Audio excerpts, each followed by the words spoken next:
कुठल्या मोग्याचं नव ते मोग्यावानी आहे का मोगा नाही मग पहिला होता मोगा पहिला लग्नाच्या आधी लग्नाच्या आधी लेकरा बाळाच्या आधी मोगा होता आता आता लोटके झाले हो बरोबर आहे कशामुळं बायकोला हाक मारली बायकोला पळावं लागतं या गरगरच पळतो या आहे की नाही मेवण्या पावलीन हाक मारली का नाही साडू आलाय बघ साडू हा साडू आहे त्या मेहुणी आहे त्या आहे की नाही गड्या आज कमीच नाही आपल्या अकोल्याचा एक मेहुणा आहे आलेत का तू काय टोपी घालून बसलाय देऊ हो आहे की नाही हे गड्याला आज काही कमीच नाही कमी नाही चांगलं चिटकून बसलं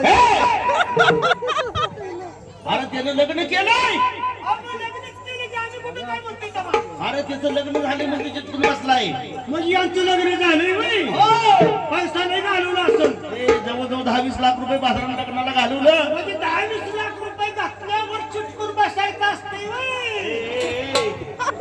तोड फोडीन पैसा नाही घालवला अरे लग्न झाले लग्न मग आमचं काय झालं नाही का तेव्हा? म्हणजे तुझं लग्न अरे बाजारात सुद्धा लग्न झालं लग्न झालंय अरे ते जखमाऱ्यान बायको दिलं एवढा मागायला दिसतोय व्हिडिओ. अरे नवीन कापड घातले ती इस्त्री केले ती सुनील हो अरे त्याच्या सासऱ्याने तुला काय घेणं देणं आहे का सासऱ्यानं माझ्या सासऱ्यानं अनुघरात त्याला ए, ए, ए, ए. लावायला.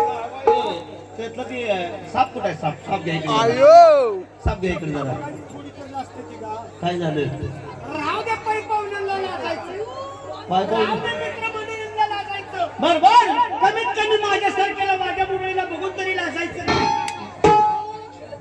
म्हणजे चिटकून बसले ती म्हणते मी बघा की थोडा तरी अंतर ठेवलंय का? असू देव हा. आता जुनी झाली ती या होय, होय.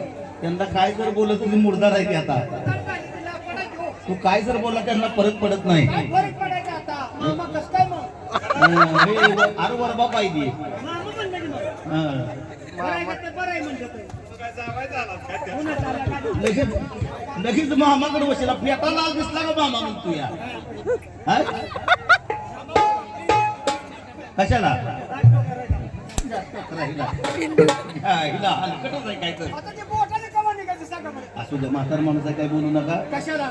दिवसभर बस दाखवून टाकलं या आता कुठं तरी घास पण खाल्ला या होय, होय, होय. बागोबा हा. नवरा नवरीचं जाऊ दे बसायला लवकर लगेच बोलू नका कशाला काय माहिती? धनच्या 14 विद्येचे स्वार्थी देव गजानन गणपती गणरायाचं नमन केलं पाहिजे आणि भक्ताच्या घरामध्ये गणरायाला बोलवलं पाहिजे आणि कार्यक्रमाला आपल्या सुरुवात केली पाहिजे ऐकूया प्रथमतः गणरायाचं नमन one one one two three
हा